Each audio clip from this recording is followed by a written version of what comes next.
大阪はご飯も美味しいし、人もすごい優しい。優しいし、そ大阪弁も面白いし、弁じゃなくて大阪ね、大阪弁ですね。関西弁。関西弁。そうそうそう。ちゃうちゃうかとかね。ちゃうちゃうちゃうとかね。ちゃうちゃうちゃうとかね。そうそうそう。私は九州出身なんです。本当ですか。南の方ですね。はい。宮崎。宮崎。でも大学は東京の早稲田で。早稲田ですね。すごいいい大学みたいですね。早稲田は。早稲田ね、聞いたことよくあります。でも局長さんもいたよ。本当ですか。なんだっけ、スポーツなんとかでもよく政治家たちのよく卒業する大学じゃないですかな。そうですね。そうですね。そう聞いてたんですけど。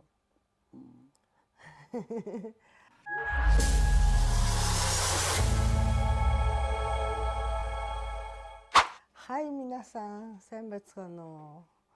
Үзэгчдээ Томокогийн найз нэвтрүүлэг маань эхлэхэд бэлэн болсон. Өнөөдрийн зочин их хурлын гишүүн энэ 2024-ний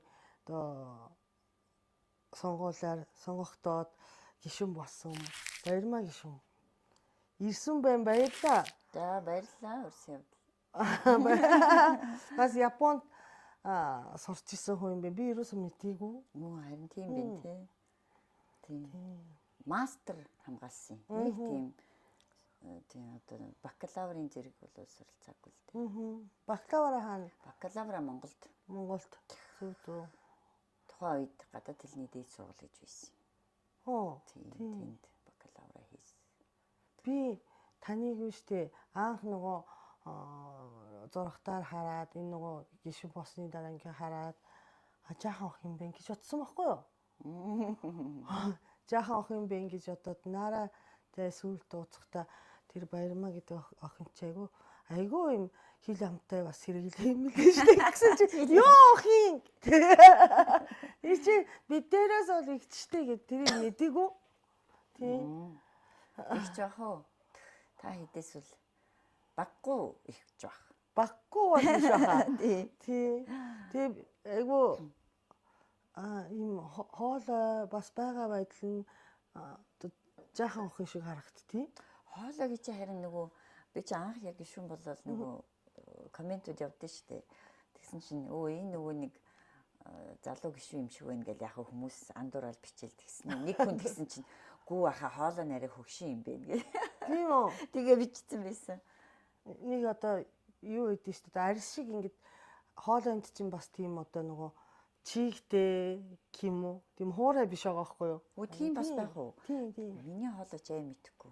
Бас нэг жоохон сонин хахирч юм шиг хоолой юм шиг санагддээ шүү. Нэг гоё нэг юм шингэн хөгжим шиг хоолой идэв ш. Тийм биш. Гэтэ нэг онцлогтой бас хүчтэй хоолой тэгээ бэтийн. Тэгээ би бол гишүүн болоход бас царай хэрэгтэй, бас хоолой хэрэгтэй гэж боддог. Биш үү? Тэр шаардлагыг би л тэгвэл хангахгүй юм байна. Хангаж байгаа юм шүү. За баярлалаа.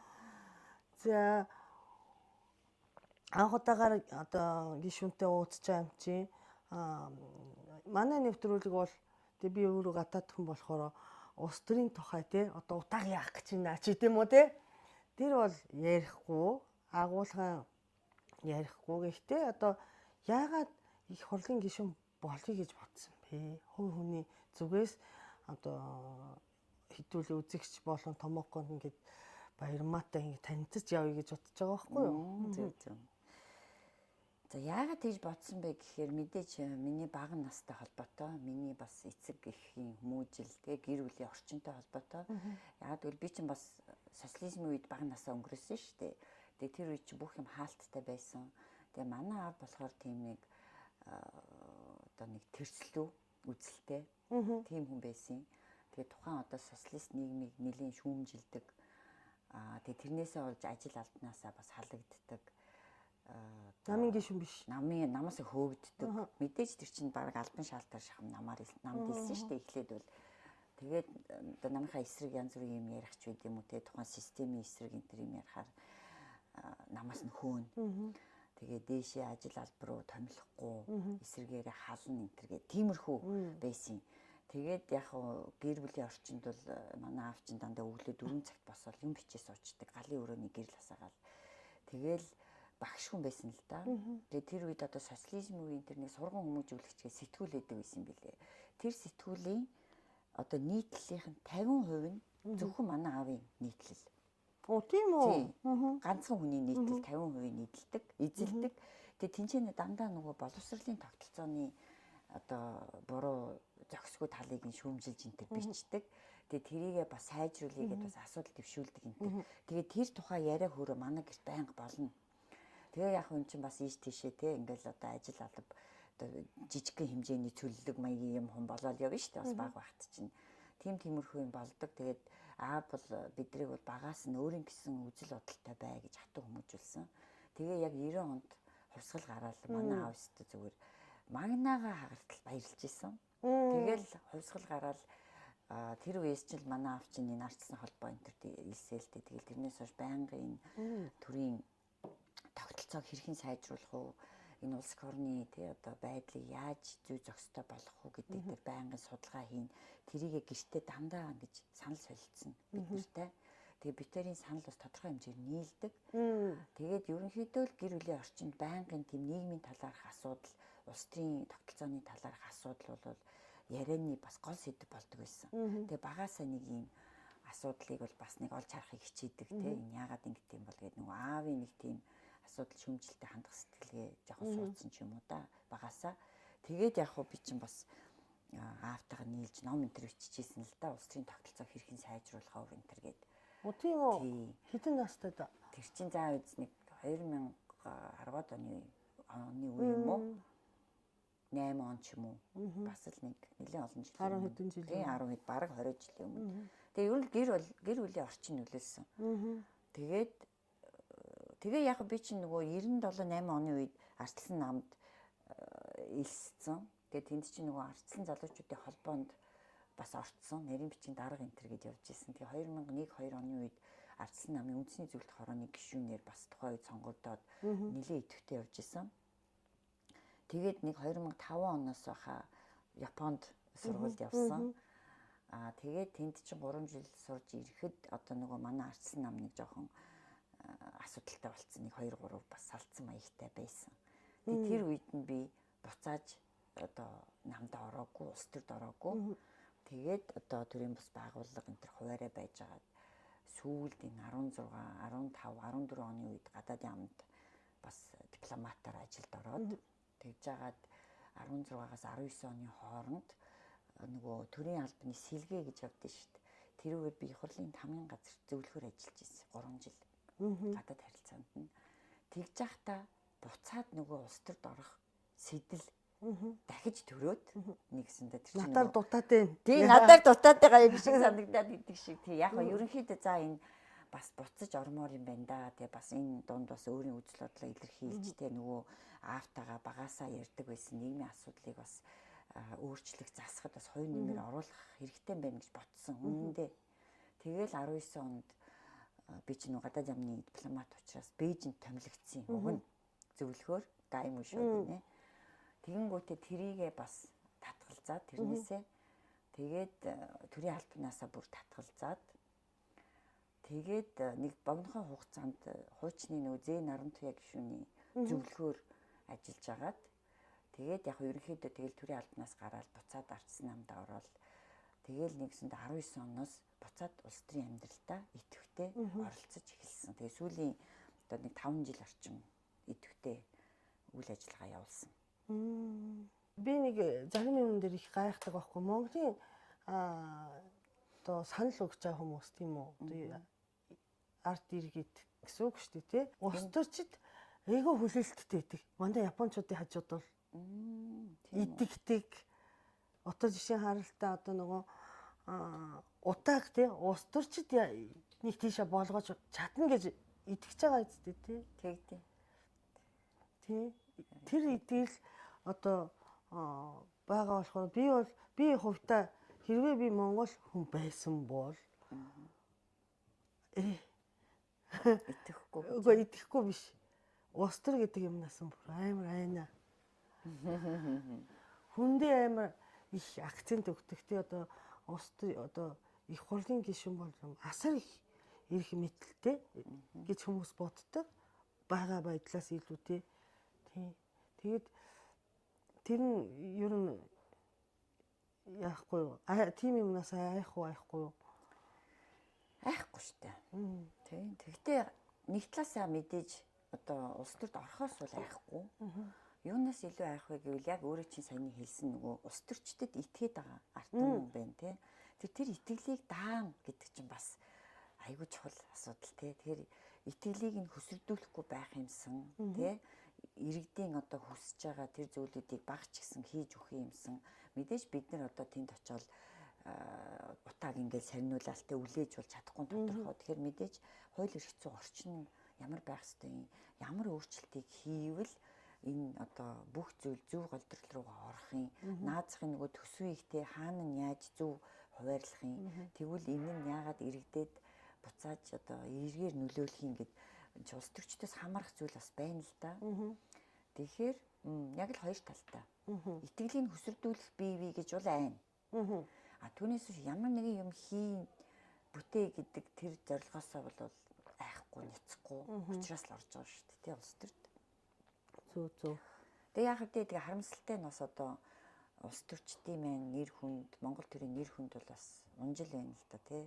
Одоо сүүлийн жилүүдэд тэгээд мэдээж одоо олон нийтийн аж амьдрал сайжрахгүй эдийн засгийн хувьд бол тий үнэхээр юм бас өөр тийшээ дээшээгаа явахгүй байгаа учраас итгэл нь бол алдрал байгаа л да. Тэгээ эн чинь бас нэг айж байгаа зүйл нь гэвэл энэ их аюултай үзэгдэл. Ингэж итгэхгүй байсаар байгаа сүулдэ нийгэм өөрөө бас цөхрөлд апати гэдэг цөхрөлд хүрдэг гэж байгаа. Тэгээ цөхрөлд хүрчих юм бол бүр ингээд юу ч байсан хамаагүй болчдөг. Одоо демо ийгээд тэгвэл бас их нийгэмд бол аюул аюултай гэж байгаа. Тэгэхээр итгэжл байх хэрэгтэй уг нь бол улс төрчдөө. Итгэж явах ёстой. Гэтэ нөгөө эдгийг үзэн ядах хоёр чинь биш үү те бас зэрэг орж болдог. Тийм үү? Эдгийг те энэ хүн чинь чадандаа, болондоо, болгондоо те тэрнтэй зэрэгцэд бас хамгийн их муулуулж байгаа хүмүүс мó энэ Монголд ч ингээд ялангуяа улс төрчд тийм байгаа шүү дээ.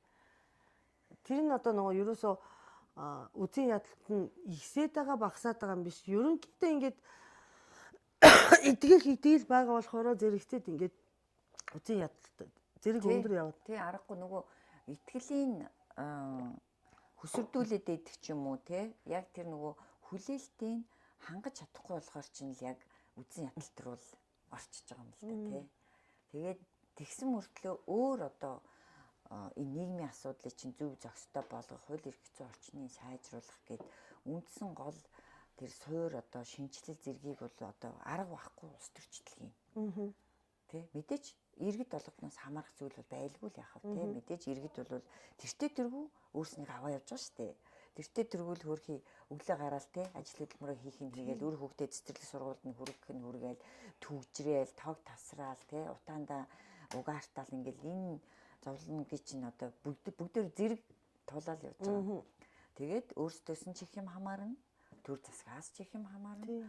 Тэгээд мэдээж энэ нийгмийн сайн сайхны чинь бүрдүүлэх гэж л энэ улс төрчид байж байгаа л да. Уг нь бол Зөө. Тэгээ шал нэг тэнийг юм асуух уу? Эрэгтэй гишүүдээс краш байна уу?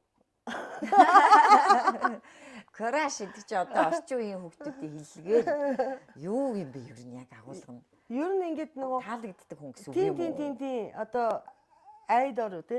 Айдор үү? Хай. Яа, имамаではないんですね。残念ながら。Байхгүй гэж тийм. Тий, одоохондоо алгадөө тэгээд одоо. Миний насны хүмүүс ч одоо тэгээд юугаач крашлаад явж явах үү те. Краш хэрэгтэй юм билээ шүү. Бас тийм үү. Тийм, ер нь ингээд амьдралд ингээд өнгө нэмэн. За бас нэг мотивац. Тий. Бий болгох бас нэг хүчин зүйл байж болох юм Тэгээ тий. тэр төрийн ордонд байхгүй байсан ч хамаагүй тэгээд хаа нэгэн краш байх нь айгу гоё юм билээ шүү дээ. Өөрт чинь тэгэхээр байгаа байх нэ. За байж би ботыг бас эргэж санах хэрэгтэй. Манай Японы нөгөө Отаны шоу хийгээд За. юу бейсбол тоглолт. тий тамирчин баггүй юу? Өнгөрсөн жил 2020 одоо өнгөрсөн жилч биш 2024 онд хамгийн өндөр цалинтай дэлхийд хамгийн өндөр цалинтай тамирчин тэр байсан. Тэгээд тий тэгснэ нэг Америкт болж байгаа. Тэгээ Америкт болж байгаад ерөөсөө таг хилгүй байсан бах уу нэг 3 4 жил Америкт амьдарчаад тэгсэн чинь ерөөс ингээ 24 цаг хамт идэг уржуулагчтэйсэн нэг залуу. Тэгээд тэрэнд нэг 24 сая доллар ч илүү холигтуулсан билээ. Хүүдий. Тий. Өөрийнхөө орчуулагч та юу? Тий. Би нөгөө банк Нихонжин тий Япон хүн шинжираарэ наа. Тэр нь бүр нөгөө нандикат юу доо банк тань өөрөө ярьж чадахгүй байхгүй. Дандаа орчуулагч дамждаг. Тэгсээр хагаад нөгөө орчуулагчийн хамаг нөгөө банкны хүнзийн хүнд тэгээд тий нөгөө одоо тамирчин чинь хүнд тэгээд тий баг хамаг шийдвэр нь гаргаж явсаар хагаад нөгөө мөрөдөө тоглоомонд хамаг тий мөнгөийг оруулсан. Гэмблийн болцсон тий. Тэгээ алдсан юм бэл. Тэгээ мэдхгүй л яваад исэн байх тийм үү? Баггүй хугацааны турш. Тий нэг жил гараа юм ч юм уу? Тий. Тэр орчуулагч миний краш гэх юм уу те? Үгүй тэр тамирчин. Тэр орчуулагч бас амар юм биш үү? Амар мундаг юм шүү тэр гэж бодох. Чадвал намайг бариараа гэд нөгөө Дикаприогийн тоглосон кино эдэн штэ барыг тэр л угаа юм биш үү тэр хүн. Бараг л тийм. Одоо тэгээд маш урт хугацаанд ерөөс ингээд тийм ч анзаарахгүй явсаар байгаа биш. Тэгээ хамгийн сүүлд нөгөө лойварчин одоо нөгөө тийм бүлэг хүмүүс юуны спортын мөрий зохион байгуулдаг хүмүүс. Зөв. Дансанд тэр тамирчины данснаас мөнгө орсон. Тэгээ FBI ажиллаад хүшээ. Наад Япон тамирчин чинь гэмбл хийгээд хууль бус гэмбл хийгээд ингээд судсан чинь нөгөө орчуулагч. Тэр данснаас нь тэр гүйлгээ хийх эрхтэй байсан бахан. Тэгэхээр яана. Тийм тэгээд нөгөө өөр том мөнгө одоо нөгөө спонсорын мөнгө ордог данс манс гэх тэрийг бол нөгөөх нь одоо ерөөсөө оролдож чадахгүй зүгээр нөгөө бейсболтой холбоотой дансыг оролдог байсан байл та. Тэгээд тэр нь тийм өөрийнхөө хувьд тийм их мөнгөч биш байсан бай одоо нөгөө тамирчины хувьд бол тэгээд анзаарахгүй явсаар байгаа. 24 сая доллар. 24 сая доллар бас нэг их мөнгө биш гэхээр бас тийм мундаг байна те. Гэхдээ тэр хүн бол яах вэ одоо ямар хулгай хийж явж байгаа биш те. Өөрийнхөө өнкөрийн хүч хөдөлмөр авьяас бэлгэрээ те. Тий би нэг хэсэг тэр залууг нь харсаар агаад бүр амар зүрх амар дэслээд бүр би дурлчих гэж бодсон. Өрөвцөөр байгаад дурлцсан юм байна. Үгүй үгүй тэрнээс өмнө одоо хараад амар мундаг байгаа юм чинь. 193 см 100 кг-тэй би айгуу томтой. Японд 193 см өндөр гэдэг чинь бас ховор тий.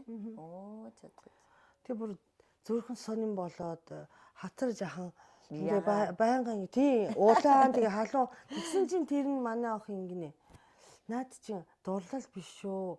Цэвэршилтийн шинж тэмдэг. Хүүдээ. Тий ер нь тийм нас болчиход байна. Нүүр халуун өргөд өө. Тий. Гэтэ краш бол бүр айгу өгчлөлтэй болох тийм билээ амьдралыг. За тэгвэл нэг краштай болж авахаас та. Ажил дээр краштай байвал бас зүгээр юм биш үү? Би ч одоохондоо ажилдаа өөрт нь крашлчихэд яваад байгаа шүү дээ. Яг одоогоор хийж байгаа ажил болохоор одоо төсөв сая өчигдөр батлагдаж дууслаа. Тэгээ ямар ч байсан төсөв дээр бол нэлээд бас тууштай байр суурь баримтлсан. Өөр ашиггүй зардал бүгдийг нь хасах ёстой гэсэн ийм байр суурьтай эхнээсээ яваад ашгүй тэр одоо тэмцэл гэх юм уу юу гэх юм мэдэхгүй үр дүнд хүрсэн. Баяр хүргэе. Тэг би төсөв гэдэг ойлголт айгүй хэцүү шттэ. Улсын санхүү гэдэг чинь айл гэрийн санхүү биш те. Одоо улс бол угаасаа ашиггүй ажилладаг. Юу гэх юм институт одоо тий төхөөрөмж байгаа ш тий. Тий. Одоо мөнгө хийх зорилттой биш юм тий. Тий. Төсөв гэдэг чи одоо ямар философитой, ямар одоо нөгөө зарчимтай, ямар суурьтай бодох ёстой юм бэ? Тэгэхээр улсын төсөв гэд яриа сурцсан. Угаасаа нөгөө төсвийн тухай хуулийн ч гэсэн тий улсын төсөв, нэгдсэн төсөв гэд нэг ийм том юм байна. Тэр нэгдсэн төсөв нь юу юунаас бүрддэг вэ гэхээр улсын төсөв, орон нутгийн төсөв, эрүүл мэндийн даатгалын сан, нийгмийн даатгалын сангийн төсөв гэд нэг хэдэн зүйлээс бүрдэж байгаа. Тэгээд тэр дотор одоо бид нар ингээд нэг улсын төсөв гэд яриа сурцсан. Гэтэл нөгөө улс гэдэг чинь хэн блэ гэд үзэхээр бас байхгүй. Тэгэхээр нэг өөрөө сая яг хэлсэн шүү дээ. Нэг улс өөрөө ингээд нэг юм ажил хийгээд мөнгө олоод байгаа юм байхгүй шүү дээ. Тэгэхээр ерөөсөө би бол сүүлийн үед яриад байгаа шүү дээ. Олон нийтийн төсөв. Нийтийн төсөв. Улсынх биш. Тэгээ яагаад нийтийн төсөв гэж юм гэхээр олон нийтээс цугларсан мөнгө байхгүй. Татвар төлөгчдийн мөнгө эсвэл бол одоо тэгээ Монгол иргэдийн одоо тэр газрын доорх баялагаас бий болсон одоо орлого энээс бүрдэж байгаа учраас ерөөсөө л энэ бол татвар төлөгчдийн буюу Монгол улсын иргэдийн одоо оруулж байгаа тэр мөнгөн дүн л гэсэн үг шүү дээ. Нийтийн мөнгө. Тий, нийтийн мөнгө, нийтийн төсөв. Тэгэнгүүт тэрий чинь нийтээс цуглуулчаад буцаагаад нийтэд нь яаж зарцуулах вэ гэдэг л асуудал байхгүй. Одоо зөвхөн нэг жишээ хэлэхэд нэг анги байлаа гэж бодъё тий. Тэгэнгүүт чи нэг ангийн дарга ингээ мөнгө татдээ штэ. Нэг фонд үүсгдэн штэ. Бараг л тэр нь л угаа. Ингээд нэг за 100 мянган төгрөг татлаа тий. Тэгээд тэр хуримтлал үүслээ. Тэр хуримтлалаа за одоо энэ мөнгөөрөө бүгдөө юу хийх вэ? Багштаа одоо тий. Одоо мэдхгүй зүгээр бэлэг авч өгөх үү? Эсвэл ангиа тогтжуулах уу? Тий эсвэл ангидаа цэцэг авах уу? Эсвэл ангийнхаа номын санг тогтжуулах уу гэдэг ингээд олон асуудлуудад тэр мөнгөө зарцуулах ёстой шүү дээ. Тэгэхээр чин тэр бол тэр фондод байгаа мөнгө бол тэр ангийн даргын мөнгө биш. Тий. Тэр бол ангийн хүүхдүүдийн мөнгө. Яг энэ шиг л ойлгох ёстой. Тэр хүүхдүүд өөрснөө юу авахаа шийдэх ёстой. Уг нь зарчмын үед тэрэн дээр маш их дуу хоолойтой байх ёстой тий. Тэгэхгүй нэг өглөөс ирсэн чинь нөгөө ангийн фондны мөнгийг нөгөө цуглуулсан дарга болон нарийн бичгийн дарга нар нь тий өөрснийхөө кармалуу хийцэн эсвэл өөрсөндөө хэрэгтэй гар утас муц авцсан байвал яах вэ?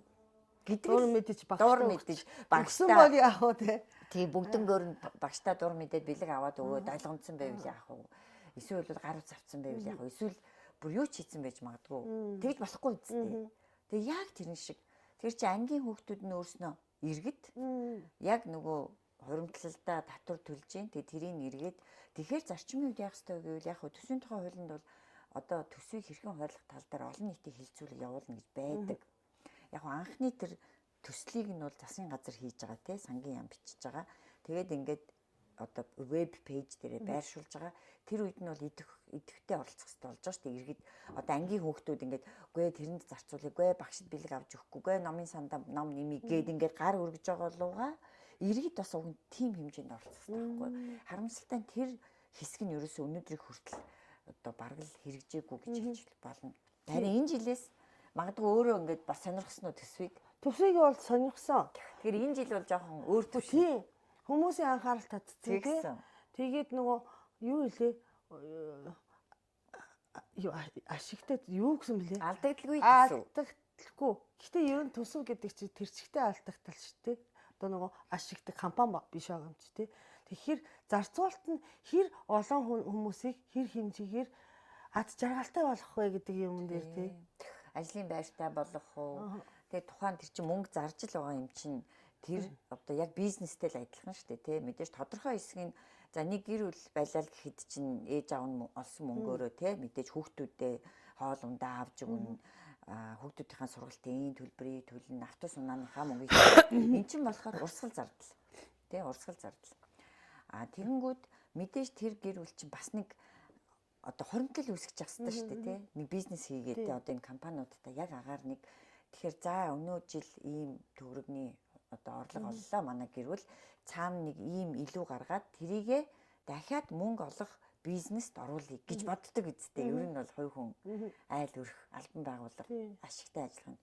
Тэр одоо хөрөнгө оруулалтын шинжтэй мөнгөө юунд оруулвал дахиж мөнгө олох уу гэдгийг боддог луга төрч гэсэн яг тэгэх хэвээр. Татвар төлөлтийн мөнгийг мэдээж буцаагаад нөгөө хүүхдүүдэд зарцуулдаг луга иргэддээ нөгөө боловсрол эрүүл мэндэд зарцуулчаад дахиад тэр тодорхой хэмжээгийн мөнгийг бас яаж эргэж Монгол улсад үр ашигтай байх уу? Иргэдийн ажлын байрыг нэмэгдүүлэх үү? Ашиг орлогыг нэмэгдүүлэх үү гэдэг рүү чиглүүлж мөнгө бас зарцуулж явах хэрэгтэй. Тийм. Тэр лүүгээ илүү орвол тэгсэн мөртлөө бидний сая анх тавьсан шаардлага чинь тэр одоо хитрхийн нөгөө ээж аавд хансаглаад гадаад руу байнга нисээд амралтанд зугаалаад байвал бас болохгүй үсттэй. Нөгөө мөнгө нь үр дүнгүй юм руу явж гин гэдэг юм болох нь шүү дээ. Яг мэдээж тэр чинь ганц нэг явахыг үгүйсэхгүй л дээ, мэдээж айл юм хойно мөнгө олж л байгаа бол. Гэхдээ ерөөсө бакари нөгөө аял зугаалга гадаад томилт хийгээд байвал болохгүй. Яг тэр шиг. Тэгэл төсөв гэдэг чинь ерөөсөө нийтийн мөнгийг буцаагаад хэрхэн өөрсдөд нь зарцуулах тухай л асуудал. Тэр мөнгөө буюу татвараа төлж байгаа иргэд маш идэвхтэй оролцох ёстой л гэсэн үг. Тэр энэ жил яг бас шинэ гишүүд бий болсных те энэ рүү бол нэлээд их ингэж олон нийтийн сонирхлыг аваачлаа л гэж бодож. Би заримдаа одоо Монголын одоо систем, төрийн системийн тухай би сайн 25 жил амьдарсан энэ явцад хугацаанд сайн ойлгосон гэж бодчихсон байхгүй юу. Гэтэ ерөөсөн мэдэхгүй юмнууд зөндөө байлээ.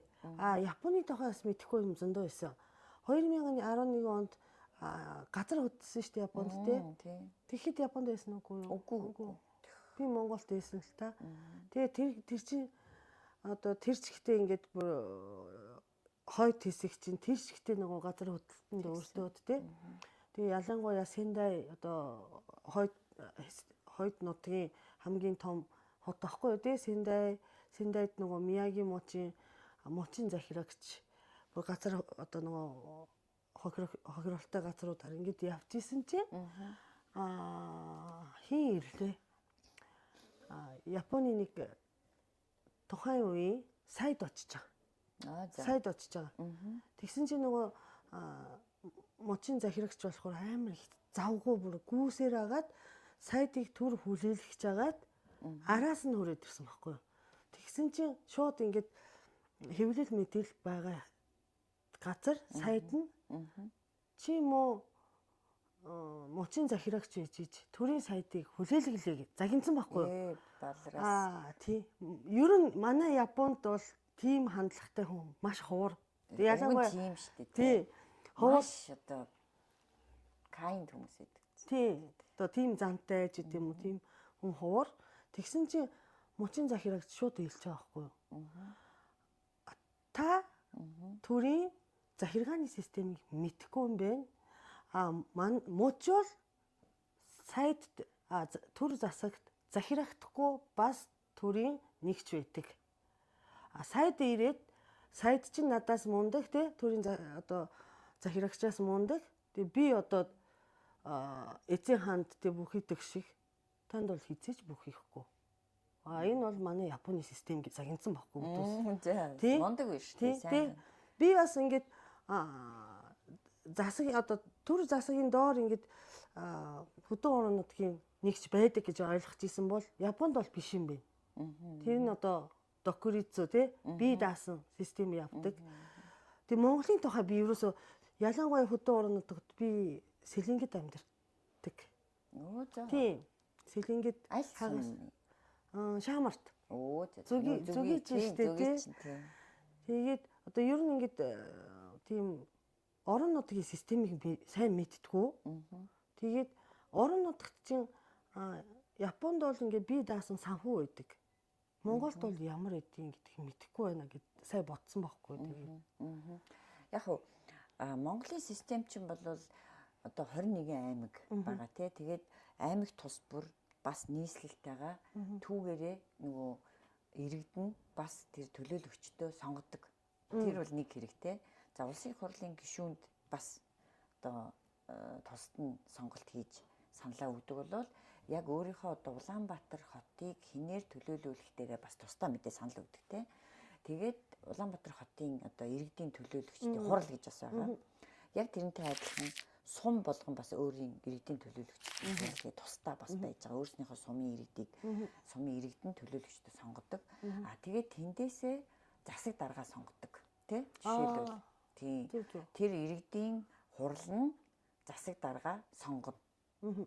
Тэгээд засаг даргыг нь тухайн дээд чатныхын байгууллагын одоо дарга нь батламжлна гэдэг.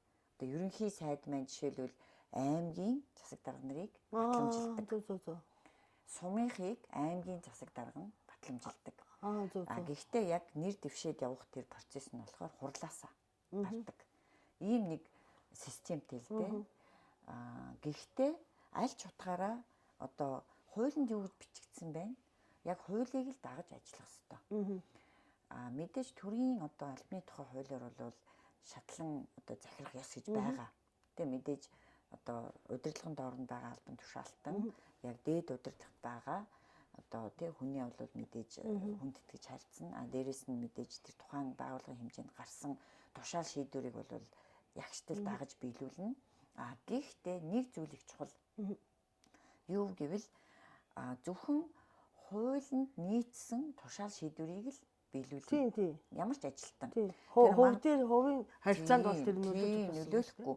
Гэхдээ яг нөгөө хууль бус шийдвэр гардаг тохиолдол Монгол зөндөө. Удирдлагын зүгээс. Тэгэнгүүт тухайн ажилтан бол тэрийг эсэргүүцэх хэрэгтэй байхгүй юу? Энэ таны тушаал шийдвэр чинь хуулинд нийцэхгүй байгаа учраас би таны тушаал шийдвэрийг биелүүлмээргүй байна. Хууль зөрчиж гин гэж хэлэхэд бол тэр хүнийг ажлаас нь халах ёсгүй. Тэр яг тэр Японы тохиолдол ч гэсэн тэ мэдээж хуулинд яг юу гэж заасан байгаа нэ яг тэрнийхээ дагуу хамааралгүй учир та намайг өнөөдөр энд ирж ингэж загнах алдгүй би таны яг удирдлагын доор биш гэдгээл хэлсэн байх. Тэгэхээр Монгол яг энэ дээр нэг жишээ дурдчиход бол манай одоо нэг цагааны аль хаагчид дээ шүү. Тэд нар маань бол хууль сахиулагчтай байхгүй юу? Бүр хууль сахиулахын байгууллага гэж ярьдэн шүү дээ. Даргын цэрэг биш шүү дээ. Даргын цэрэг биш. Үг нь хүртэл өөрөө хууль сахиулна. Өөрөөр хэлбэл хууль мөрднө гэж байгаа. Тэгэхээр цагдаагийн ажилтнууд ч гэсэн хуулинд л захирагдана. Даргад биш.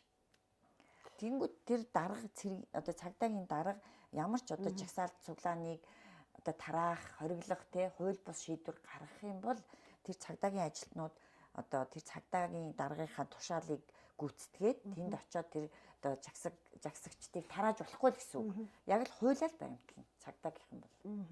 Тэр одоо нюанс гэх юм уу те бас одоо цагдаагийнхны тухайд бас өөр байхгүй. Яг л цагдаагийн албаагчид тэгэхээр л нэг юм яг даргынхаа үгийг тушаалыг одоо тий үг дуугүй биелүүлэх ёстой гэсэн нэг юм ойлголт юм байдаг. Гэтэл үгүй. Цагдаагийн албаагчид өөрснөө ч гэсэн тэрэнд айгүй ихтэй байх ёстой. Даргын тушаалыг бус хуулийг дагнаа гэдэгтэй. Гэтэ даргын тушаалыг одоо биелүүлэх одоо сургаалт гэх юм уу амьд одоо нөгөө юу гэдэг одоо нөгөө дадлага болстой өчнөн байгаа ч гэсэн эсэргүүцхийг заах сургаалт байна. Айгу хоор юм шүү. Тэ? Амьдралаар баргийн хүн харж байгаагүй шүү гэж би бод. Яг хөө тэгээд юу яаш. Тий амьдралаараа яг харна шүү дээ тий. Эсэргүүцэх юм бол балардаг гэдэг чинь үнэхээр байгаа. Тэр чинь социализмын үед ч биш одоо ч гэсэн байгаа шүү дээ. Одоо жишээлбэл тий одоо энэ их хурал дээр хийгдчихэл би бол бас анзаарч шүү дээ. Өөрөө анзаарч байна уу юу. Одоо альва асуудал шүүмжлэлтэй хандах тий ялангуяа юм маш том төсөв, тэлсэн төсөв гэдэг чинь эргээд нөгөө татвар төлөгчдийн мөнгийг дураараа буруу юм зарцуулах гэдэг байна тамины гэд одоо тэр нөгөө зарцуулах гэдэг хүмүүсийн эсрэг одоо дуурал, дуу хоолойгоо өргөөл тэмцээдээснийхаа хэрээр бас эн чинь тодорхой хэмжээнд одоо дарамт шахалт ирж штэ. Надад ихтчихэл тий. Тэмбүү тусгаал тий. Амар тий. Тэр бүр системтэйгээр бүр ингээд бүр өдөр болгон ийм шин юм зохиож бичдэг юм байлээ. Тэгээд бүр маргааш юу ирэхийг мэдэхгүй шүү дээ бас тийм. Маргааш юу ирэхийг ёстой мэдэхгүй. Одоо өнөөдрийг хүртэлүүлэг олон янзын юм ингээ явд юм байна. Тэгээд тэр тэмбүүний тухайд гэвэл бүр нөгөө юм чинь бас нэг дооц хэмжээ гэж байна да. Тун. Тэгээд тун нь хитрхээр олон нийт чинь бас бүр эсрэгээрээ хүлээж авахгүй. Энэ бүр улаан цаа ингээд бүтгэж ингээд. Тэнгүүд одоо тэр нөгөө миний эсрэг жишээлбэл явж байгаа ажиллагааны хүмүүс бол бас тэр нюансаа ингээ олцсон те нэг юм бас нэг үнэмшхүйц юм шиг ийм юм руу шилжиж байгаа байхгүй. Нэг хүмүүс ингээд эргэлцхүйц хэмжээний юм руу ингэж бас шилжиж шít. За хэтрүүлвэл болохгүй юм байна гэд. Зөө. Өдөр тутмал тийм юм ирдэг юм байна. Би ч одоо бас нэг үлэхэд бас жоохон эхлээд бол хэмзэлж байгаа байхгүй юу. За энэ одоо яасан хэцүү юм бэ гэдэг. Яагаад тэгэхээр би ч нэг өмнө нь ингэж муу сайн хэлүүлж үзээгүй. За болж игэл ер нь гайгүй л хэлүүлж явсан байхгүй юу өнөөдрийг хүртэл. За магтуулах нь цаашаа ер нь дандаа нэг юм энд муу хүн шүү, буруу хүн шүү гэж хэлүүлэх нь их бага ирсэн. Тэгэхээр ч бас их эмзэг тусд юм бэл. Тийм тий. Тий. Ихэндээ би нөгөө анх зөгийн баалны компани байгуулад 10 жилийн өмнө.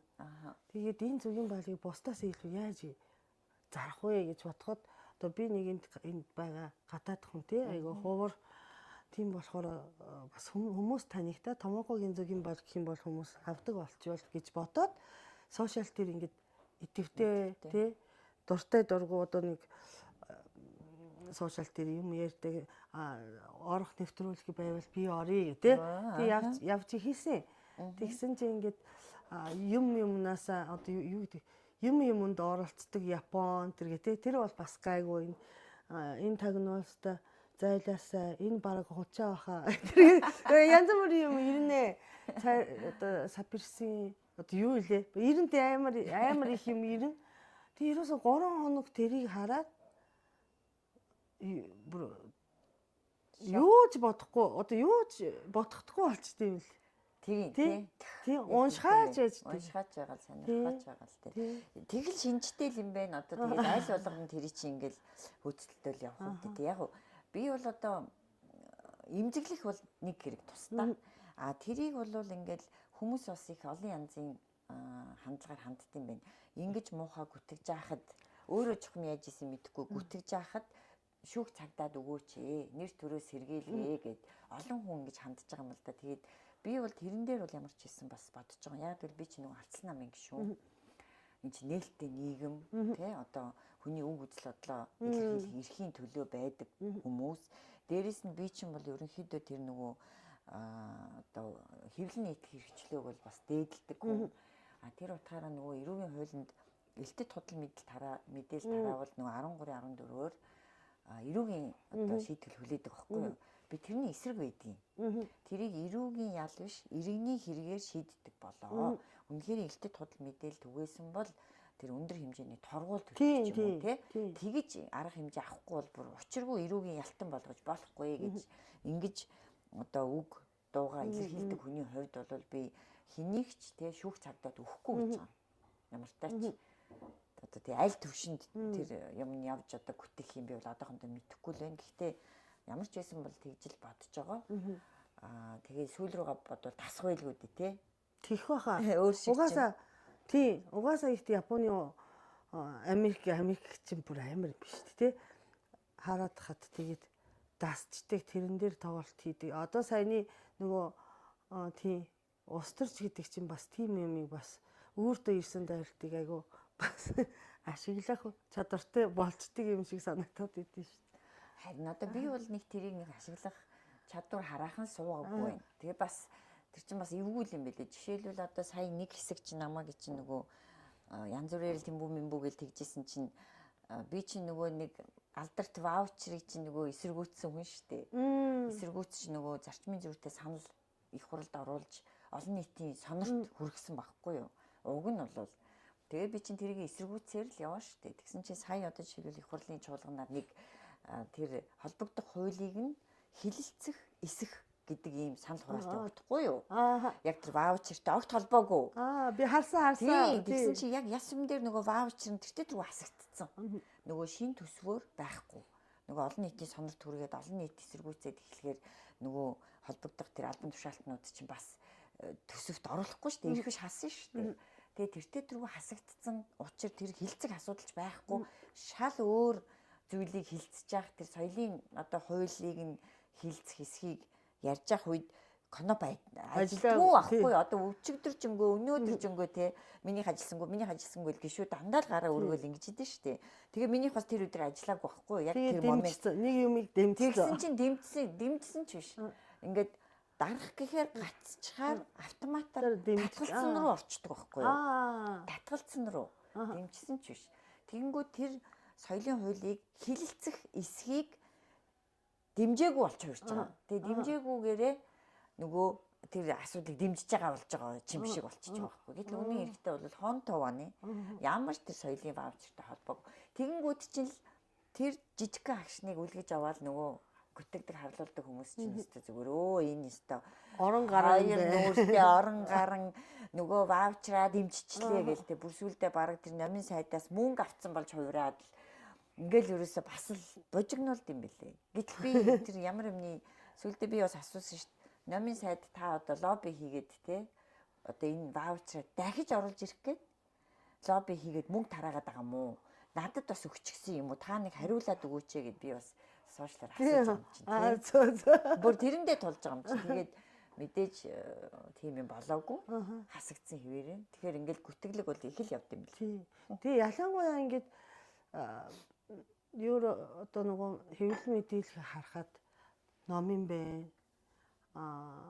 Та наараа байна те. Одоо хин бэлээ хамт бас тэмбүү оссон гэд мэдээ бас эмэгтэй те. Эмэгтэй хүмүүсийг бас нэрээ арай дэндүү муухай хийд юм аа. Хийдэг юм бэ гэж ойлгосон.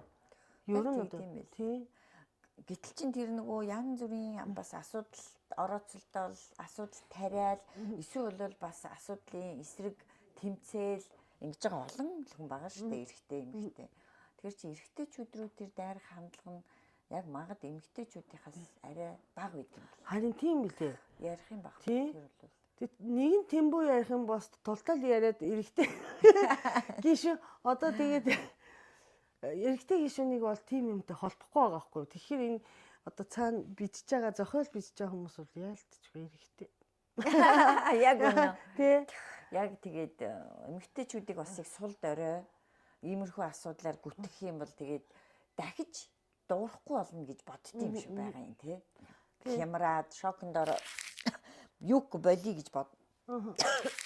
Номын ч гэсэндээ би одоо номын сайдыг нэг дэмжихгүй байгаа биш шүү. Номын сайдыг бас яг улс төрийн агуулга ярихаас өмнө хуулгай ажийн одоо юу гин те.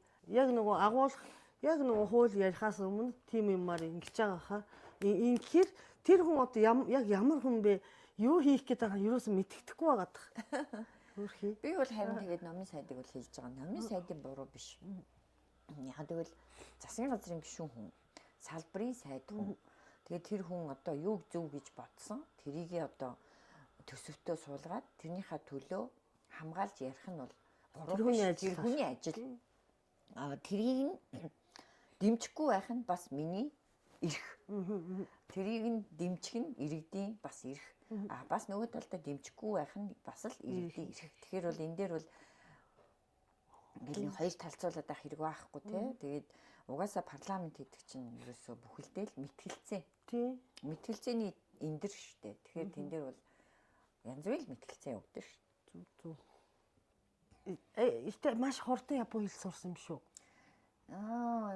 Яа. Яг ерөнхийдөө нэг очсон даруйд бол нэг за 3 билүү сарын хичээл бол заасан.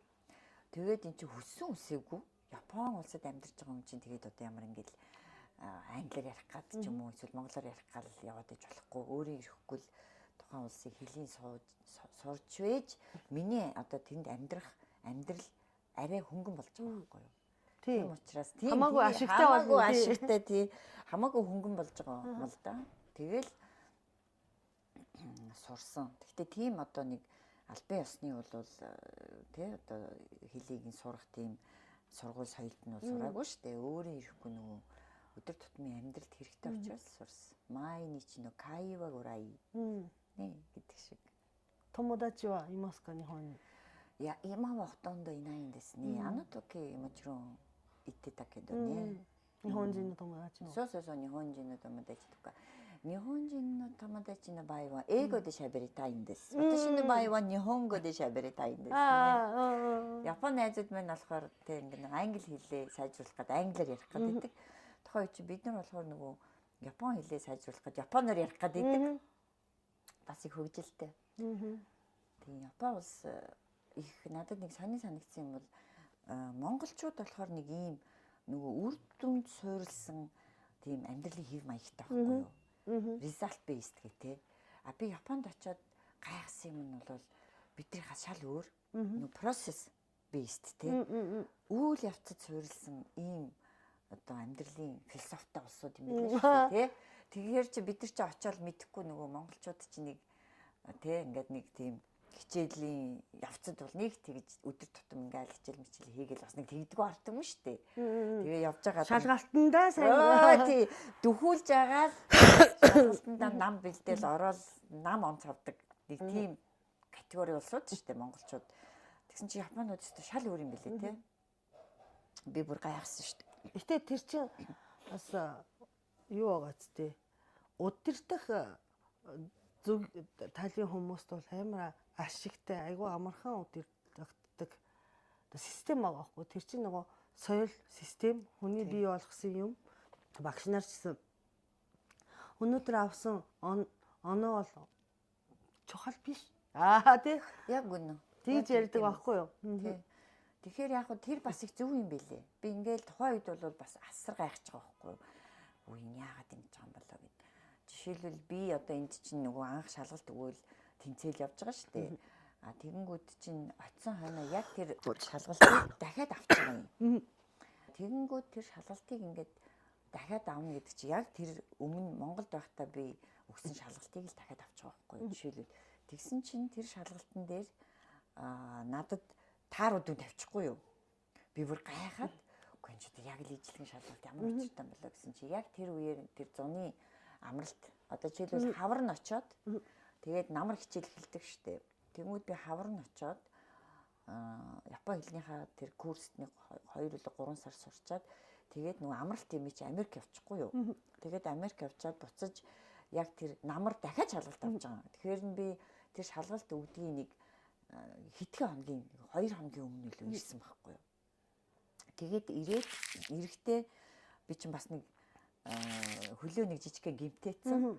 Тэгээд ирсэн чинь ерөнхийдөө тэр шалгалтын дээр надад тааруудын тавихаар би бүр гайхаад яг адилхан шалгалт байтал яагаад ингэж байгаа гэсэн чинь нэгдүгээрт хөлөө бараг гимтээж байгаа нь их сонин тий. Хоёрдугаарт ингээд тулгаж ирж байна шалгалтанд гэдэг ийм одоо зүйл ангаар хасагтаад тавьж байгаа. Хасагдаагүй зүгээр хасаг. Тэгэл яг гайхал эн чинь нөгөө хариуцсан багштайгаа ингээл уулзсан чинь яг ийм хоёр асуудлаар хэрвээ онгоц чинь саатсан бол яах вэ? Чи энэ шалгалтнаас хоцрох нь байна гэдэг юм бэл. Тэгэхээр нэгсэндээ шалгалтыг ерөөсөө те ингэж юу ялаа. Одоо үл хүндлээ. Эрсдлийг тооцсонгүй гэж байгаа байхгүй юу? 3 хоногийн өмнө ирж байгаа байхгүй юу? Уг нь.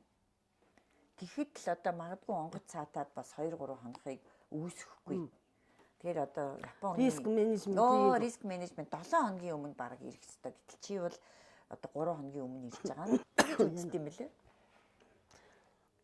Тий, риск менежмент айгуу дуртай. Тэгээ би гэхдээ одоо ингээд бодоход ер нь би Японоос бас нэг суралцсан зүйл юу гэвэл тэр чинь нөгөө процесст ач холбогдол өгж гин буюу үйл явцад ач холбогдол өгж гин гэдэг чинь хүний хандлага юм байна. Тийм байна те. Тэр хүн яаж одоо тэр тухайн асуудлыг илүү их ач холбогдол өгж гин гэдэг чинь их чухал юм байна шүү дээ. Яалтч байхгүй те. Одоо яг тэр удирдлагын гэдэг шиг нэг ажилдаа хандах хандлага. Тэгээд жишээлбэл нэг юм боловсруулаад үг гэхдээ зүгээр тэрийг нэг шүн суугаад хийх тий маш удаан хугацаанд судалж тий ингэж хийх гэдэг чинь бас үйл явц чухал гэдэг нь бол бас чухал юм байлээ л дээ. Хандлагын бас нөгөө суур чадвар нь байна уу тий. Одоо recover хийж чадах нь ямар нэг юм болгоод тий. Тий яг тийм юм байна. Тий. Тэгэл одоо ялангуяа оюутнууд бол их сони юм билий те. Бараг л хичээл дээрээ ер нь унтж идэм билээ шүү дээ ихэнх нь. Тэгээд гол нь ямар ч байсан тэр хүн ирхэн жоо. Ирсэн тэр хүн үнэхээр юм бас цаг зав сэтгэл мэдээж оюутан хүн ирэх л ёстой л да цаг завсаад байх юм байхгүй. Ямар ч байсан таслаад алгалаагүй ирсэн. Гэхдээ тэр хүн бол бас ямар ч шалтгаантай байж болно. Урчин ажил хийсэн байж болно те. Эсвэл хувийн амьдралд нь ямар нэг юм тохиолдсон байж болно. Тийм учраас энэ хүн бол бас ядраад одоо унтчихыг үүсэхгүй гэж үздэг юм билээ шүү дээ их сонин. Тийм манай японочууд ч тийм одоо өнөөдөр яг ялах уу ялагдах уу гэхээс илүү ямар одоо сэтгэл зүйн те унаалт босон ч гэсэн тогтмол ажиллаа хийж чадах юм уу гэдэг юм те. Тэрийг яг үнэн тий. Тогтмол тогтвортой тий байх нь их чухал. Сэтгэл зүйн хувьд нэрээ яг тийм юм байна. Тэгэхгүй бол газар хөдлөөд байшин унангуудаа сэтгэл санаагаар унаад юу хийхгүй байхаар чинь тэр чинь баян газар хөдлөдөг, баян одоо уул дэлбэрдэг газарт бол тийм байна те. Тэгэхээр бас тэр тухайн нийгмийн шин чанартай бас нэг тийм хүний сэтгэл зүйн хандлага байна те. Байнгын нэг юм одоо эрсдэл дунд эрсдэл байдаг гэдгээрээ те. Сони юм биш шүү бас.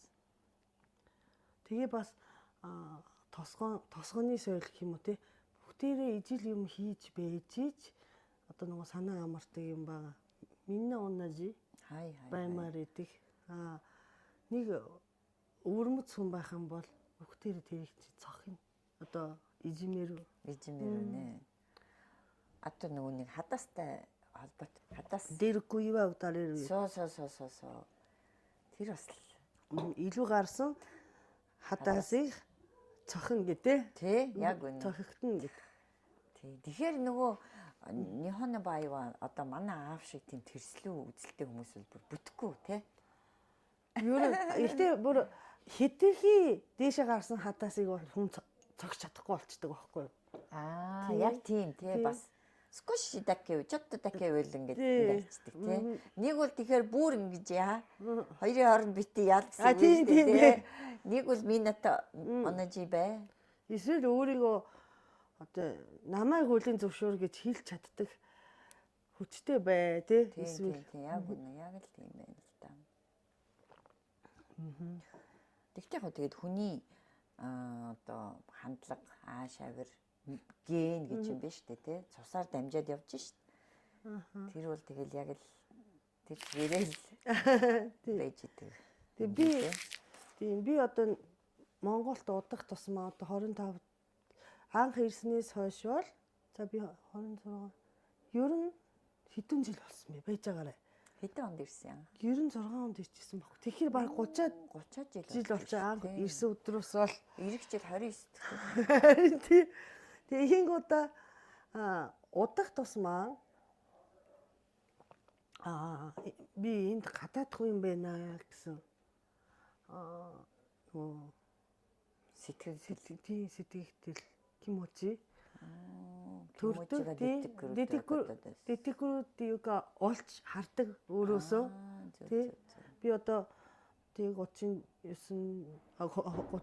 жил амьдарч бэж Монгол хүмүүсийн ийм юмд бас гайхаж энэ одоо ингэсэн чинь би бас өөрийгөө монгол хүнээс өөр юм бэ гэж олж харах юм зөндөө гардаг. Тий. Тэр нь одоо Монгол дасаагүй болохоор ч биш. Тий. Одоо нөгөө дасаад амьдарч байгаа болохоор бас очицэдээ бас өөрийгөө харж олж хардаг болцсон тий. Тэгэхээр жишээлбэл тодорхой хугацаанд тэр одоо кимочига байхгүй байсан үе байсан уу? Бараг болцсон ч юм шиг. Тийм байсан. Одоо Монголын надад юу кимочига авдаг одоо 10. Тийм шүү дээ. Одоо нөгөө жишээ нь одоо Мусми гайрандас гэдэг би нэг охинтой шүү дээ. Үздэг хүмүүс мэдчихэж байгаа. Миний фэн одоо бол мэдчихэж байгаа ганц охинтой. Тэг ганц охиныг аав монгол хүн байсан. Одоо ч амьд байгаа да. Би одоо мэдхгүй, нагааг бол мэдхгүй. Тэгээд охиноо төрүүлээд нэг удахгүй салаад Монголд амьдрах уу, Японд амьдрах уу гэж бодоход Монгол хамаагүй тухайн үед 2001 он 2 онд чинь хүүхдээ хайртай нэг юм байсан, үлдсэн байсан тэнцээ тэр үед чинь. Комьюнитигээр хүүхдийг хаардаг тий айлын хажуу айлын хүүхд нь тий хамаатай биш зүгээр хурш эмээ өвөөгөнд тавьждаг тий тийм байсан шүү дээ. Тэгээд Токио бол тийм биш. Тэгээд ерөөсөө би хүүхдээ өсгөхийн тулд Монгол руу явъя гэж бодоод Монголд тий бүр амьдрахаар шийдээд ирсэн баггүй. Тэрнээс хойш нэг 10-аад жил бол би даахүрээ дээр чи машина зарж ирсэн тий. Оо яасан мөн. Тий. Тэр бүр машины бизнес хийжсэн гэсэн үг. үгүй ганц хоёр контейнер оруулж ирээ зарсан байхгүй юу. Даахүрээ дээр чи зогсож ирсэн.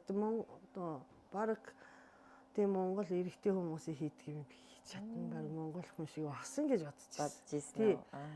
Бас анх 2000 биш 99 оноос сурахаар түүхийн хүрээлэнд ирсэн баггүй юу? Бас эдагийн уяадан байх үед. Тэгэхэд би айгу хурдан монгол хэл сурсан.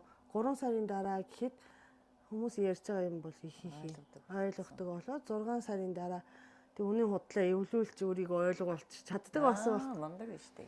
Тийм богино хугацаанд идэх юм мундаг байна. Тэгээд тэгсэн чинь нэг өдөр гинт ингээд оюутан байхдаа энэ хүмүүс чинь надад дургүй юм бэ гэсэн тийм мэдрэмж төрөөд би бол гомдох шиг. Тий. Юу ч олоогүй байхад багштайч гомдоод тий. Найзуудтайч гомдоод тэр юундаа гомдож байгаа юм бэ гэсэн чи нэг автобусны мөнгө байхгүй 100,000 төгрөг өгсөн найзтай тэр үед чинь 100,000 биш 100 төгрөг. Тэрийг тэр найз буцаач өгөөгүйгээд тэрэн дээр амар дотроо ингээд баарс нөгөө Япон хүн болохоор айгуу дутгашаа тэрийг хийлж чадахгүй. Чи нөгөө 100 төгрөг өгөөч хэлэхэд болох юм хийлж чадахгүй. Хийл мэдчихэж байгаа хэрнээ тий. Тэгээ тэр үедээ нэг айгуу сонин тийм соёлын шоконд ороод тийм шүү дээ. Тий. Тийм юм бас байсан.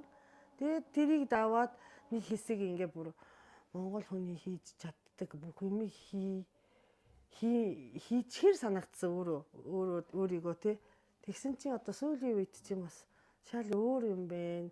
Энэ орны эзэн түмэн бол те эзэн хүмүүс бол надаас бол шал өөр хүмүүс юм бэ гэдэг юмыг зүгээр байгаагаар хүлээж авч чаддаг бас. Тийм би бас өөр юм бэ гэх те. Тийм шүү дээ. Тэрийг л хүлээгээд авчихд бол амьдрал хамаагүй бас амархан болно шүү дээ. Бидний тухайд гэх юм бол Японд бол бас тэрийг дандаа л мэддэг те. Тэр тусмаа тийм богино хугацаанд бол бас л би ч бас яг соёлын шоконд орж байгаа юм чинь нөгөө хандлагын зөрүү те. Өөр хурж байгаа юм амар процесс. Яг жоохон бас гомдд юм билээ. Би чи харин ч ингээд те 3 хоногийн өмнө ирж байхад гээд яг гомдох гээд юм билээ шүү дээ. Яагаад ингэж байгаа юм болоо гээд соёлын шок, соёлыг мэдэхгүй. Тэгэл тэр чин бас том хичээл болж байгаа юм л доо. Тэгэл за окей. Нэгэнт ийм одоо соёлтой ийм хандлагатай нөгөө Монгол ардын үг ээ шүү дээ. Усын нуувал ёсыг нь дагаа. Тэгэхээр чин тэгэл за ийм юм бэ. Тэгвэл би энэ улсын соёл энэ хүмүүсийн хандлагын дагуу одоо амьдарч сурахаас өөр замгүй мэн гэдэг. Тэгэл тэрийг ойлгоод авчгаар амархан болчт юм билээ. Түүнээс биш тэрэнд ингээ алгуутраа бухимдаад эсэргүүцэд яваад ах юм бол эсэргүүцэж явах эцэс байхгүй шүү дээ. Тэгтээ тэр чинь бас юу юм бэлээ. Нэг хөгжилтэй тохиолдол болсон гэхээр тэр одоо жишээлбэл миний явдаг тэр одоо хөтөлбөр гэх юм уу ингээд нэг Монгол зориулсан биш ийм нэг 13 улсад зориулсан тийм хөтөлбөр байсан. JICA-гийн. Тэгээд 13 улсаас 3 хүн авдаг. Тэгээ ингээ 3 хүн очиж байгаа. Тэгээ 3 жил учраас нийлээд нэг 9 хүн ингээ байгаад идэг байхгүй юу? 3 дугаар курстэй, 2 дугаар курсын 3, 1 дугаар курсын 3 ингээ 9 хүн. 9 ингээ янз бүрийн орны хүн. Тэгээ бид нар нийлээд нэг хөтөлбөрийн хүмүүс. Тэгээ ийм юм бэлээ. Тэгээ манай дээд курсын хүмүүс ихэнх нь тэр нөгөө JICA-гийн нэг буудлын идэх байсан. Тэнд амьдрна. Сууц тий. Тий, нэг тийм хоттеруна метайна нэг буудал шиг. Ганц 2 хүн нь болохоор ийм нөгөө апату байр аваад байр юу ах вэ тийм орон сууцнд ингээд тусдаа гарцсан. Гэтэ тэрний хүнтэй. Тэгэл ингээд дээдлийнхаа хүмүүсийг харахаар ингээд яг тэгжил амьдрах хэрэгтэй юм шиг ингээд бодоод өөрийгөө ингээд яваад идэм билээ. Тэгсэн чи би болохоор нөгөө Монгол хүнлэн болсон хойно нэг л сони санагдаад би одоо 3 жилийн зочид бодолд амьдрна гэж бас арайчтай гээл те. Тэгээд эсвэл бол тэр JICA-гийн санал болгодог орон сууцнд амьдрна гэхээр бас нэг жоохон гайхаал. Тэр нь жоохон үнэтэй байхгүй юу. Тэгэл ингээд тэгээд одоо би яах ёстой юм бэ гэд хоёр хувилбар хоёулаа таалагдахгүй штэ. Яах ёстой юм болоо гэд нөгөө дээр симпайнуудаа асуухаар угаасаа л энэ хоёр л опшн байгаа гэд ингээд идэг. Тэгээ гайхаад нөгөө гайдо гэдэг ингээд ийм зузаан ном байгаа шүү дээ. Гарын авлага. Гарын авлага тэрийн өстой нэг бүрчлэн уншлаа. Тэгсэн чинь тэр дотор нь өөрөө орон одоо байраа тий олох юм бол асуудал байхгүй.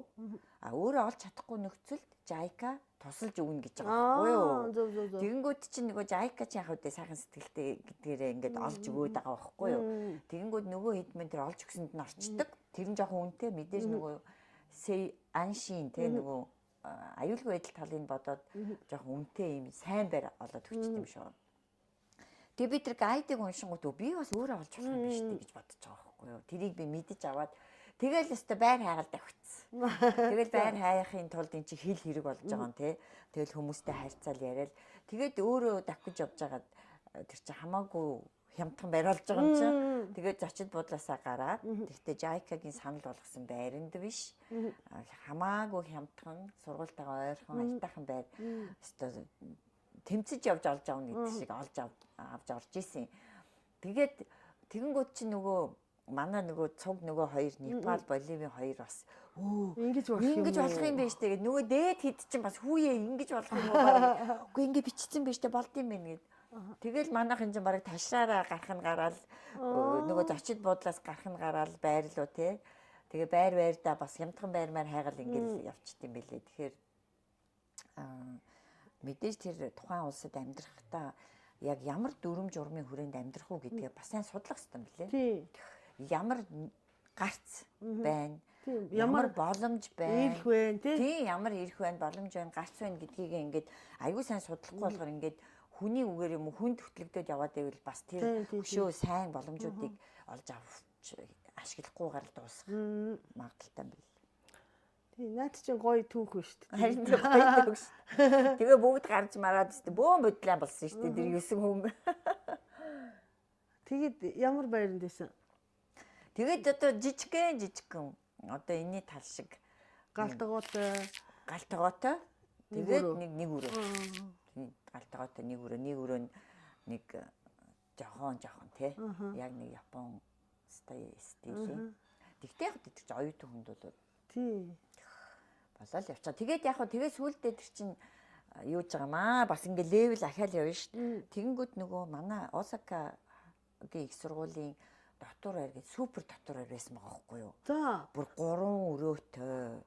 Бүр Европ стандартын. За. Бүр амар Гадаад оюутнуудад зориулсан.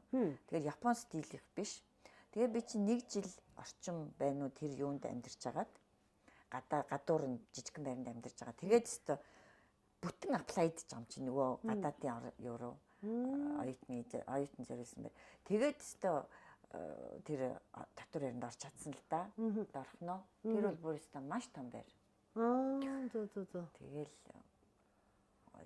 аюу их сайн ингээд юм хүмүүний учир зүг бас хурдан л олох хэрэгтэй юм байна. Мэдээлэлтэй байх тэхийн хэрээр ингээд амьдрал бас илүү айтайхан өшөө дээшээ болж байна шүү дээ. Тий. Тэгэл дугуй унаал өстө нэрээ. Зөө. Дугуй айгуу чухал. Японд бол айгуу чухал дугуй.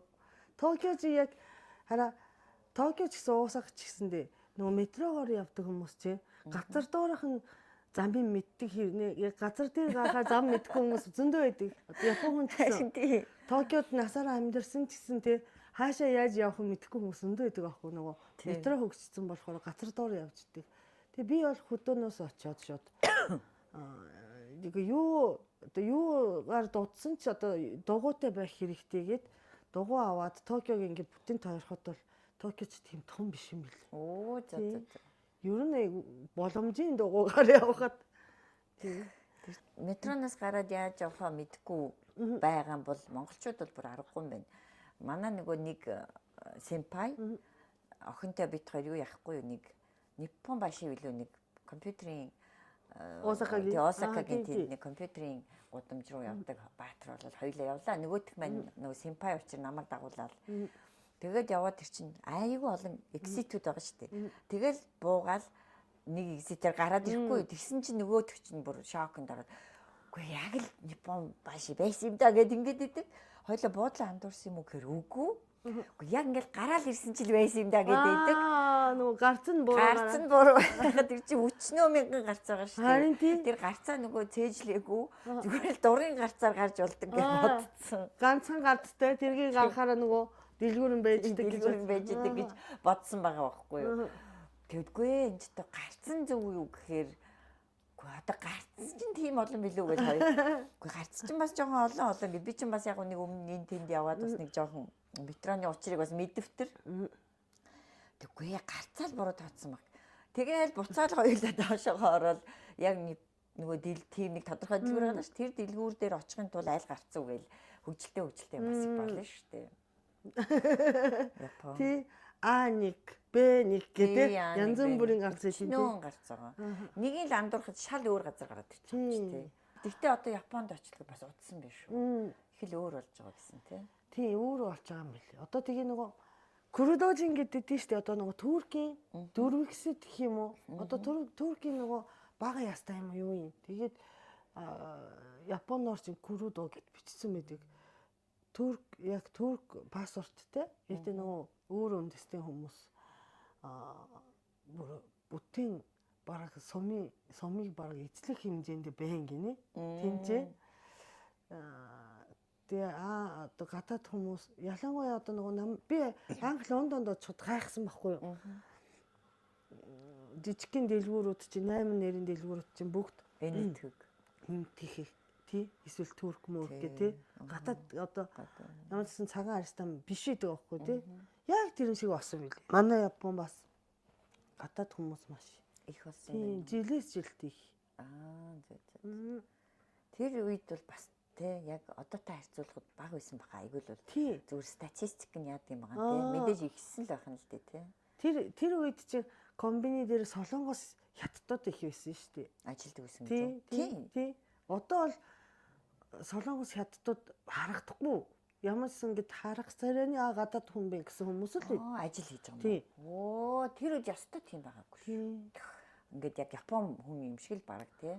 Тий. Бараг миний бодлоор гадаад хүн ажилтгүй шахан байсан үе баха. Тэр одоо бараг ажил олдохгүй 20 жилийн өмнө дандаа л Япон хүмүүс байдаг байсан. Юу тэр өөр царайтай байтугай. Тий. Одоо бол Японч гэсэн одоо ажиллах хүчин нэгөө хомсоолоо тий. Тэгж байгаа. Тэгэхээр ч одоо тэгэл яг хөө дэлхий чинь тэгэл бас улам интеграцт л ороод байна л та. Тэ хаана хүн хүчний дутагдлын тийшээ тэ дэлхийгээс бас нүүж очиж шүү дээ. Тий.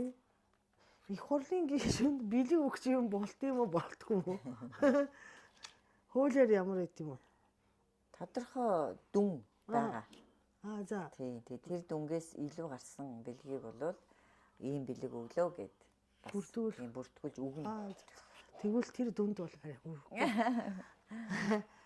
Тэгэд баярмаа гишүүнд манай Томокогийн зөгийн балыг энэ байгалийн цэцэг гэсэн. За. Тий, энэ рапс одоо нөгөө шар цэцэг гэдэг шүү дээ. Битүү уургацсан. Тарьцсан байдаг шүү. Нэг бэлгэнд өгч гинэ. Тэгэд энэ байгалийн цэцэгсийн зөгийн болвол яг нөгөө жил болгоо ямар амтаар гараад ирэх юм мэдэгдэв. Тэг ямар цэцэг давнгаа яах нь хэлж чадахгүй. Оо, өстой сайн юм байна тий. Тэг рапс бол ингээд ерөнхийдөө ийм амт гэсэн амт идэх байхгүй яа ингээд авахгүй. Байнгын тий. Тийм байнгын. За баярлаа. Маш их баярлаа. Үуй. Айгу хэрэгтэй шүү зүг юм бол. Баярлаа Томоко-чан. За аригато гозаймас. Аригато. Одоо цааш та 3 жил гаруй гишүүний амьдралаараа амьдрах юм бэ.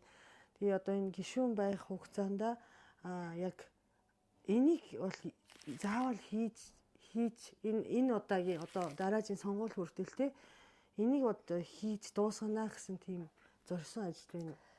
Бага маш тодорхой ажил байгаа. Одоо энэ нөгөө сонгуулийн тухай хуулинд өөрчлөлт оруулах хэрэгтэй.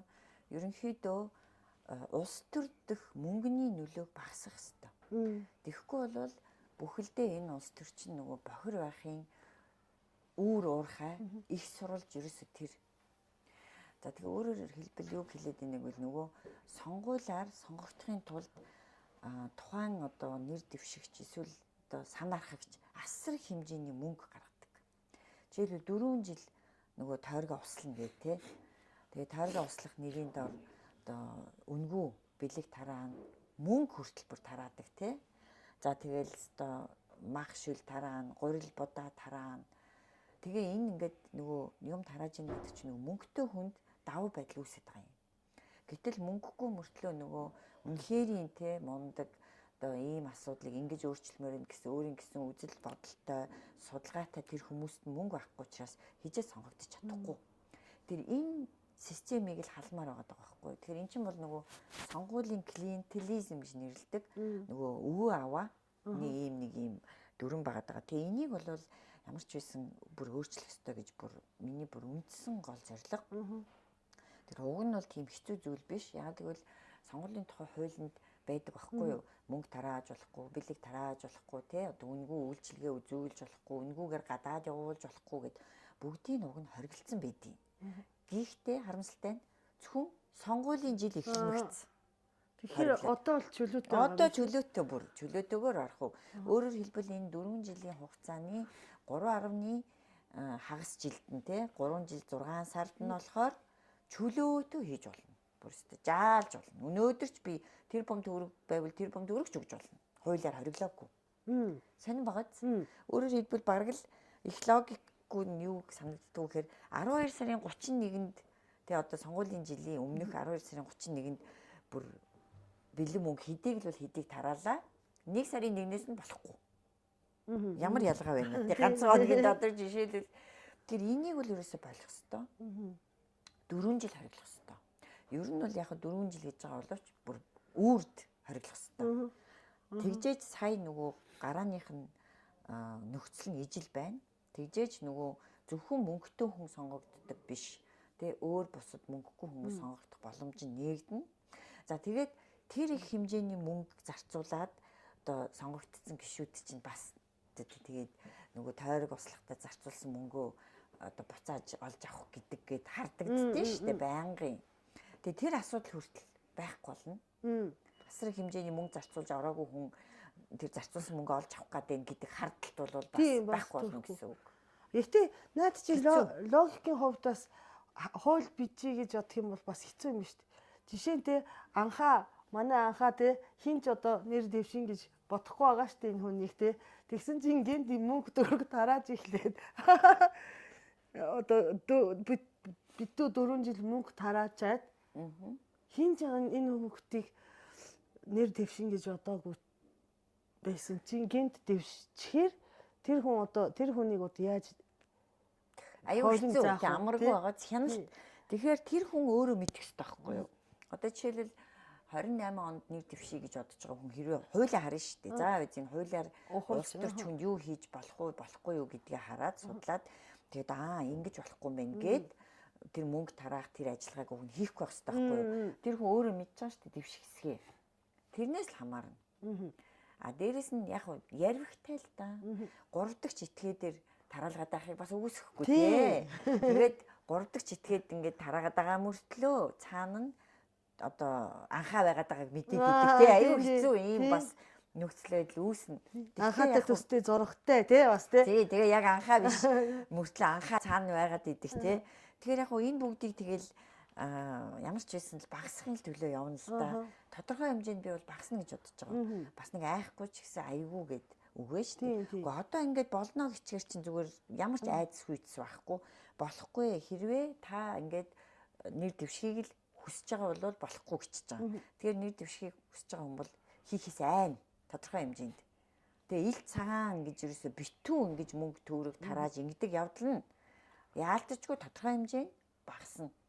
Тэгэхээр хяналт маш сайн тавих хэрэгтэй. Тэгэхээр нөгөө нэр дэвшгийг санаарч байгаа хүмүүс хоорондоо биендээ хяналт тавих хэрэгтэй байхгүй юу? За би дэвшин энэ дэвших гээд ах шиг байна. Энэ юм тараах бич гэдэг юм үү мэдэхгүй. Эсвэл юм тараагаад байгаа хүн чинь нөгөө Монгол чинь жижигхэн штэ. Нэг аймаг гэхтэл аяанда мэдчихдэг байхгүй. Энэ дараагийн сонгуулиуд дэвших юм шиг биш юм тараагаад ингээл яриа гарчдаг байхгүй юу? Тэгэнгүүт энэ юм тараасан шүү гэдээ бас бүртгээд авна. Тэгээд тэр хүн тараасан л болвол тэр нь ингээд баримтаар ч юм уу одоо тодорхой хэмжээнд нотлогдвол нэр дэвших ирэхгүй болох ёстой. Тэгэхээр бас мэдээж одоо амаргүй боловч хуулиар нь заавалчгүй ингэ суулгаж өгч вэ сая багасна. Болохгүй бүтэхгүй гэж суугаад байвал бүрэл багч гэсэн засрахгүй шүү дээ. Яг хэврээ байна шүү дээ. Энийг бол өстой бүр хийн гэж хатуу бодсон. Тэгээд яг хөө би чи энийг л номер 1 гэж бодож одоо байгаа. Гэхдээ энэс гадна мэдээ зөндөө чухал юм байгаа тийм. Тухайн үед нь оролцоод дээрэс нь тэр холбогдох хуулийн заалтуудын одоо өөрчлүүлээл одоо тухайн асуудалтай холбоотой хуулийн төслүүдийг санаачлаад л ингээд л явна л да. Яг би чинь энэ төсвийг ийм гэж мэдээгүй байхгүй юу. Тэгээ сүүлийн үед л ийм төсөв рүү шумбаж орчаал тий. Энэ ч ихтэй амар юм бид юм биш тий тамнилгээд байгаа болохоос би чинь төсөв рүү ингэж их гүнзгий орно гэж бодоагүй. Тэгээ дээр нийгэм нэмж хэлэхэд бас нэг миний санаа зовж байгаа заавалчгүй хийн гэж бодож байгаа юм юу вэ гэвэл за төсөв бид нар ингээд хил амтаа баталчлаа. За дэвшил гараад алдагдaltaгүй баталсан. Гэхдээ нөгөө хяналт төсвийн хяналт юу вэ гэдэг дээр дахиад хэрэгжилтийн хяналтыг маш сайн тавихгүй бол одоо жишээлбэл бид нар чинь дөнгөж сонгогдоод тэр өмнөх 23 оны төсвийн гүйцэтгэлийг баталсан. Бид нар бас яг хацтай байхгүй. Уг нь бол 6 сарын 1-нд батлах хэрэгтэй байсан чи сонгуул болоод нөгөө өмнөх гишүүд батлахгүй тардсныг нь бид нар сая баталсан. Тэгэхэр чи аяанда тэгэхэд анх төсөвтэй уулзж байгаа байхгүй юу 100. Тэгээд ингээд нөгөө аудитын дүгнэлт тэгээд аудитын дүгнэлт дотор чинь ингээд нөгөө төсвийг хэрхэн үр ашиггүй зарцуулсан тухай хэрхэн зориултын бус зарцуулсан тухай зөндөө юм бичсэн байгаа байхгүй тийм. Аудит сайн хийгддэг юм дээ. Аудит хийгддэг юм байлээ. Айгүй хөөрхөн бас хийгддэг байгаа байхгүй юу. Харамсалтай нь тэрийг ерөөсөө ингээ юм болгоод хариуцлага тооцох механизм байхгүй. Аудит юм бичээл өгдөг. Тэгэл тэрийг нэг хилцдэг ч юм билээ.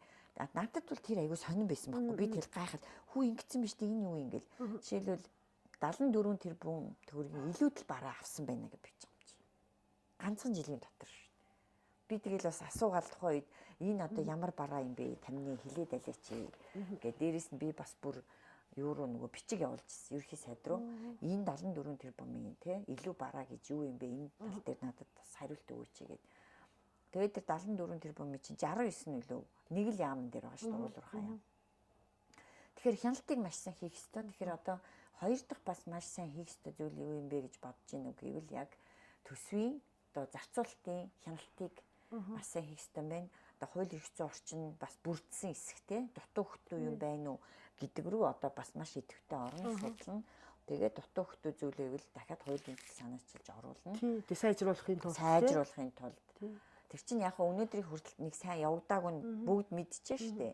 Хууль эрх зүйн орчиндөө байсан байна уу? Дутуу байсан байна уу? Тэрийг хийж үгүй. Эсвэл хууль эрх зүйн орчин бүрдсэн мөртлөө тэрний хэрэгжилт нь хангалтгүй байгаад байна уу гэд хоёр тусдаа асуудал байгаа тийм. Тэгвэл яагаад хэрэгжихгүй байна? Тэгээ яагаад тэр хариуцлагын механизм нь ажиллахгүй байна? Юундаа асуудал байна гэдэг чинь дахиад судалж үзээд дахиад тэрийг нь бүрдүүлэхийн төлөө л явна. Тэгэх юм бол нөгөө татвар төлөгчдийн мөнгө маань нэгдүгээр төлөвлөлтөндөө үр ашиггүй зардалгүй орох хэвээр батлагдахтаа үр ашиггүй зардалгүй батлагдах хэвээр дахиад хэрэгжихдээ бас яг тэр төлөвлөгөөнийхаа дагуу зүй зохистой зүйлдээ зарцуулагдах хэвээр гэсэн ийм л юм байт юм. За ойлголоо. Ер нь энэ саяны одоо дээд зорилгонд бол эсэргүүцэх хүн улаан эсэргүүц одоо бид нар сонгуульд зөндөө мөнгө оруулмаар гэсэн улаан цай хэлж чаддаг хүн бол байхгүй л үүдээ тий. Гайгүй шүү байхгүй шүү тий. Бүр их баяртайгаар дэмжижсэн. Энийг чинь би тэгээд нэг сайн нөгөө 24-өөс 28 оны засгийн газрын үйл ажиллагааны хөтөлбөр гэдээ батлсан шүү дээ. Сая бид нэр 100 намар. Тэгээд бүр тэрлүүнд би суулгаад өгсөн. Улс төр дэх мөнгөний нөлөөллийг багасгаж сонгогчдын саналыг худалдан авдаг явдлыг зогсооно гэд бүр ингээд бичээд оруулсан. Тэгэхээр энэ засгийн газар 4 жилийн хугацаанд энэ ажлыг заавалчгүй хийх ёстой. Тэрийг нь мэдээж бид нар одоо хууль тогтоогч нар одоо хуулинд нь өөрчлөлт оруулах замаар хийж өгнө. Бас дэвшилттэй ямар ч байсан оролцоо одоо хийх л үлдсэн. За амжилттай явах байх гэж найдаж байна. Өнөөдөр ингээд юм жижигхэн миний нэвтрүүлэгчийн одоо миний сувгчийн тим амар олон үзэлттэй биш шүү Тийм дээ. үү? Тий. Тэгээд ирж надтай ярилцсанд маш их баярлаа. Тий. За баярлалаа урьсанд. Тэгээд үзэгч олон баг байх бас нэг тийм чухал биш гэж бодож байна. Би болохоор бас яг мэдээж тодорхой шалгуураар бол мэдээж те шалтгаанаар бол чухал байдаг л байх л та. Миний хувьд бол яг олон үзэгчтэй хүнтэй ярилцъя гэж бодохоос илүү зүгээр. Тэ одоо Томока гэдээ бас чи чинь бас энэ нийгэмд бас үзэгдэл шүү дээ. Феномен. Тэгээд Япон хүн учраас тий маш их бас энэ Япон хүн бас их сонирхолтой ийм хүн хизээ нэгэн цагт бас тий нэг танилцж бас үг сольж үзэх юм санаж би бас боддог байсан. Тэгээ яг тэр шанс бол сая ирсэн учраас би бол бас баяртайгаар ирсэн. Өөртөө чинь буулах гэж тий. Тэгэхээр бол тэр үзэгчдийн тоо бол яах вэ? Би бол бас жаахан юм одоо олж байгаа гишүүнийг оруулаад жаахан үзэлт нэмий гэсэн санаа бас санаа бас байсан уучлаарай ихтэй. Үнэхээр миний одоо хувь хүний хувьд маш их сонирхолтой байсан. Японоор ярина гэж бодоогүй. Маш их баярлалаа. Тэгээд амжилт хүсье. Томокогийн найз маа уулна штэ. Би одоо нөгөө хитэн сэдв ярих гад бэлтчээ тэр нь одоо нөгөө би болоог байхгүй юу? Тодорхой сэдвийн хүрээнд ярьдаг. Хүрээнд тий үгүй. Миний энэ жилийн сэдв болохоор үхлийг ярина гэсэн нэг зорилго байсан тий. Ямар сэдв. Тий ганцхан удаа нэг нөгөө хулаан гэд Японд амьдардаг нэг хөхний хавтраараа хөхөө ахуулсан охин бэдий. Тэрнтэй үхлийн тухай нэг ярьсан. Тэгээ одоо нэг лам багштай ярихгүй лам багшийн заавыг хараад хүлээгээд идэг. Их л философийн асуудал л да үхэл гэдэг бол тий. Үхэл байж иж одоо амьдрал одоо бий болдог гэж үзэж байгаа байхгүй юу. Тэгээд үхлийн тухай хизээ ярих юм бэ бас хүмүүс асуух юм болов гэж бодоод. Одоо 2025 оны эхний хэсэгт 2025 оны үхлийг ярина. За үзэж байгаа хүнд баярлалаа. Дараагийн дугаар дээр уулзцгаая. Бай бай. Баяртай. Бай бай.